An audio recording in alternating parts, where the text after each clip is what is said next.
ముందుగా లక్ష్యం ప్రేక్షకులకు స్వాగతం. నా పేరు శివరాం ప్రసాద్. నేటి వార్తా విశేషాలను చూద్దాం. ఛాంబర్ ఆఫ్ కామర్స్ నూతన కార్యవర్గం కొలువు తీరింది. వర్తక రంగ అభివృద్ధికి పాటుపడతామని ప్రకటించింది.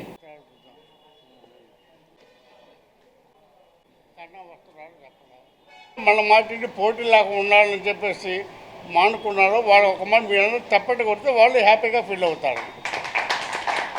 పోటీ చేయటం ఎవరు చేస్తున్నా మనందరం ఒకటిగా ఉండాలి. ఆ ఒక్కరిలో తప్ప పోటీ అనే మాట కాదు. వ్యాపార వర్గాలు అంది కూడా అందరికీ కులాలు మతాలు పార్టీలు సంబంధం లేకుండా మనం సేవ చేయడం భాగ్యం. మనం సేవ చేయాలి. అంతేగాని మనకి మెట్లెక్కక ముందు మీ ఇష్టం వచ్చిన పార్టీ ఉండండి.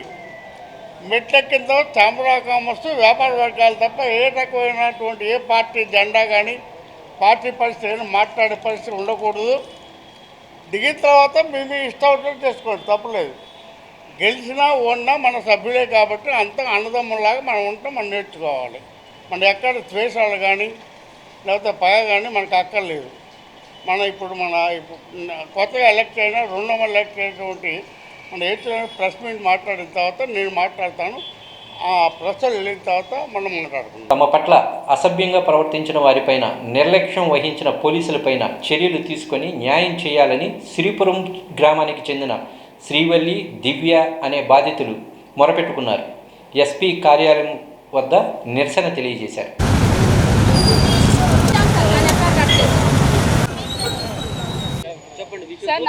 సార్, నా పేరు దివ్య పాల్ సార్. ఈ కుటుంబం ఎవరైతే ఉన్నారో ఈ జరిగింది సిరిపురంలోని మేడికొండూరు మండలం జరిగింది. ఈ నెల 14వ తారీఖున జరిగింది. వీళ్ళ మేనమామ బంగా కోటేశ్వరమ్మ వాళ్ళ తమ్ముడు అయినటువంటి కోటేశ్వరరావుని కొడుతున్నారన్న విషయం తెలుసుకొని వీళ్ళు వెళ్ళారు సీన్కి. అక్కడ బంగా రావినుతల కోటేశ్వరరావు పడిపోయి ఉన్నాడు, స్పృహ తప్పాడు. అతన్ని నలుగురు మగవాళ్ళు, సిద్ధల రోసయ్య ముగ్గురు కొడుకులు ప్లస్ రావినుతల రోసయ్య వాళ్ళ భార్య వీళ్ళు కొడుతూ ఉన్నారు. ఇది స్పృహ తప్పిపోయి కూడా కొడుతున్నారు. వీళ్ళు వెంటనే చూసి రోడ్ మీద ట్రాక్ దాటుతా వచ్చి డైల్ 100 కాల్ చేయమని చెప్పేసి అని అంటుంది వాళ్ళ మదరు.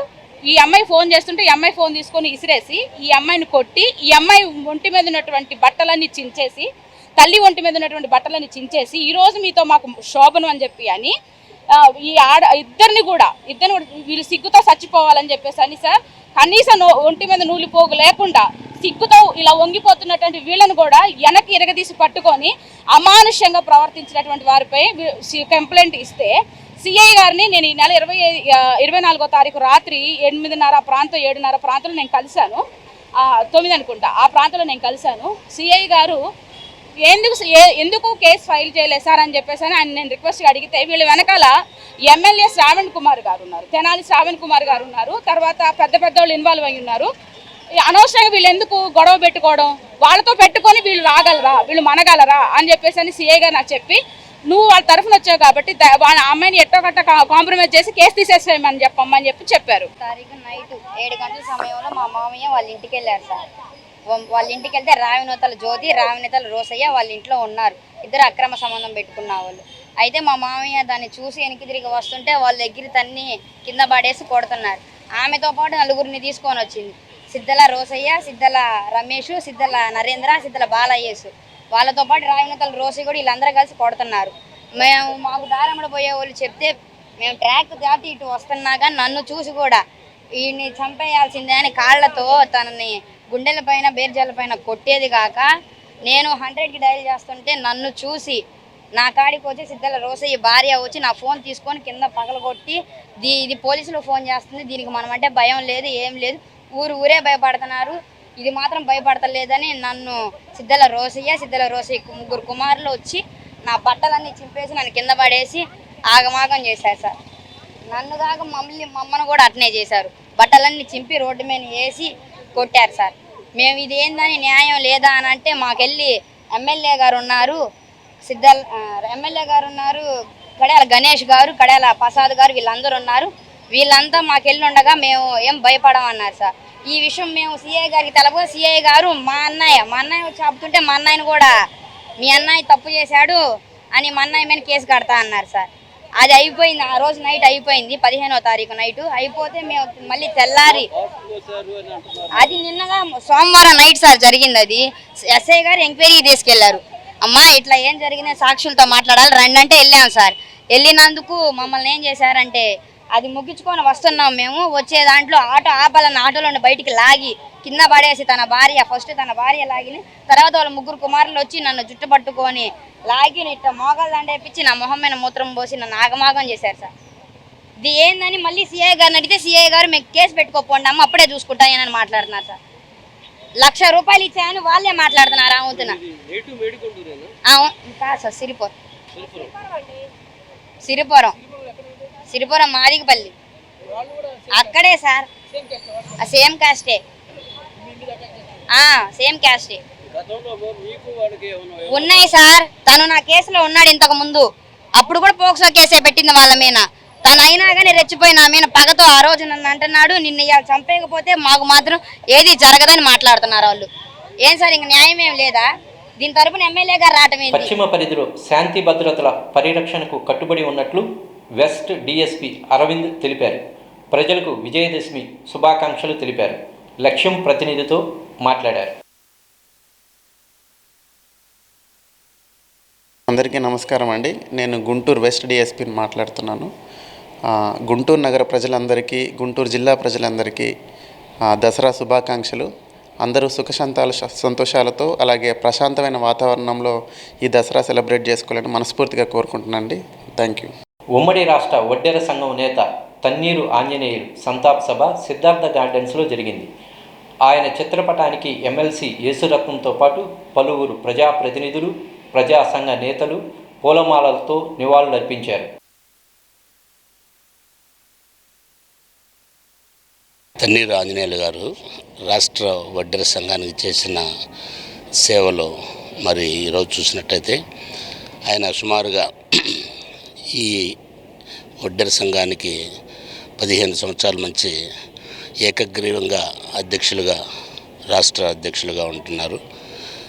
మరి గతంలో ఎంతోమంది ఆ పదవి చేపట్టినప్పటికి కూడా రకరకాల ఎలిగేషన్స్ తోటి, కానీ ఇక్కడ గొప్పతనం ఏంటంటే ఆయన చనిపోయేంతవరకు కూడా ఎలాంటి మచ్చ లేకుండా కులంలో కానీ ఇతర పార్టీల్లో కానీ రాష్ట్ర వడ్డెర సంఘంలో కానీ రాష్ట్ర బీసీ సంఘంలో, మరి బీసీ సంఘంలో కూడా ఆయన మరి యాక్టివ్ ప్రెసిడెంట్గా ఉన్నారు.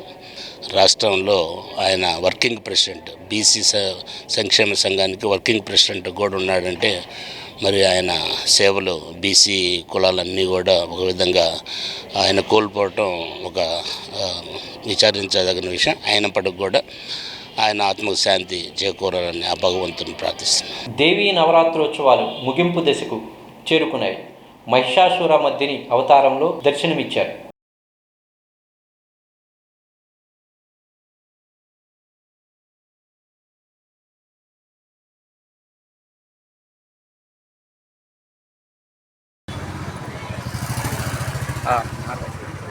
నమస్కారం అందరికీ. ఈరోజు మహిషాసురమర్దిని జిల్లాలో ఎన్టీఆర్ భరోసా పింఛన్ల పంపిణీ ప్రారంభమైంది. మంగళగిరిలో కలెక్టర్ అన్సారియా పింఛన్ల పంపిణీ చేశారు.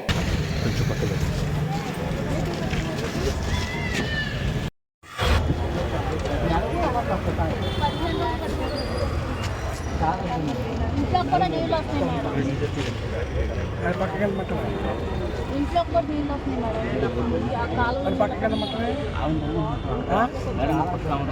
ఎవరు కరెక్ట్ నువ్వు కూడా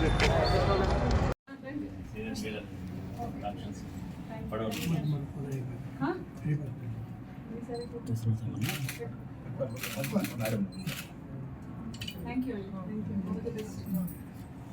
ఇక్కడ ఇదే ఫ్యామిలీలో other function widow function not having father widow function ఇప్పుడు నా ఆన్సర్ మీరు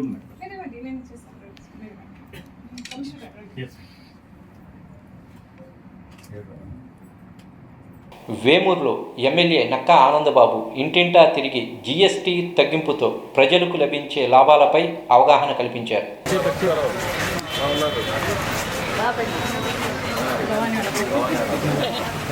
వాళ్ళందరి మీద కూడా చర్యలు తీసుకుంటాం, వాళ్ళ ప్రజల్లోకి పంపిస్తాం, ప్రజల్లో అవేర్నెస్ తీసుకొస్తాం, వ్యాపారస్తులతో కూడా మాట్లాడి మొత్తం కూడా తగ్గిన ధరలు తగ్గాలి, జిఎస్టీ ధరలు తగ్గాలి, 8,000 కోట్ల రూపాయల పైచీలకు ప్రతి రూపాయి ప్రతి పైసా ప్రజలకు అందుబాటులో తీసుకురావడానికి ఈ చంద్రబాబు నాయుడు గారి నాయకత్వంలోని కూటమి ప్రభుత్వం పైన మోడీ గారు, ఇక్కడ చంద్రబాబు నాయుడు గారు, అదేవిధంగా పవన్ కళ్యాణ్ గారి నేతృత్వంలో ముందుకెళ్తా ఉంది. ప్రభుత్వాన్ని మీరు ఎంతో ఆశతో, మీరు ఎన్నో ఆకాంక్షలతో ఈ రాష్ట్రంలో అధికారంలో ఉన్నటువంటి పనికిమాలిన ప్రభుత్వాన్ని పారదోలి 164 సీట్లు ఇచ్చారు ఈ ప్రభుత్వానికి.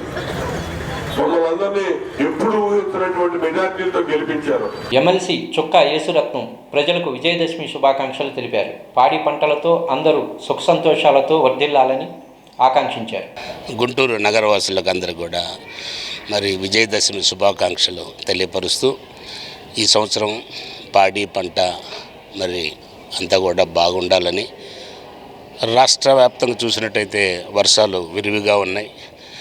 ఇది పంటలు పండటానికి శుభసూచకంగా మరి ఆ భగవంతుడు ప్రార్థిస్తూ రాష్ట్రంలో ఉన్న రైతాంగానికే కాకుండా రాష్ట్రంలో ఉన్న అన్ని వర్గాలకు కూడా ఈ సంవత్సరం మంచి జరగాలని ఆ భగవంతుడిని ప్రార్థిస్తూ మరొకసారి రాష్ట్రంలో ఉన్న అందరికి కూడా, 2 తెలుగు రాష్ట్రాల్లో ఉన్న తెలుగు జనాలందరికీ కూడా ఈ దసరా శుభాకాంక్షలు తెలియపరుస్తున్నాను. ఈ వార్తలు ఇంతటితో సమాప్తం. రేపటి వార్తల్లో మళ్ళీ కలుద్దాం. నమస్కారం.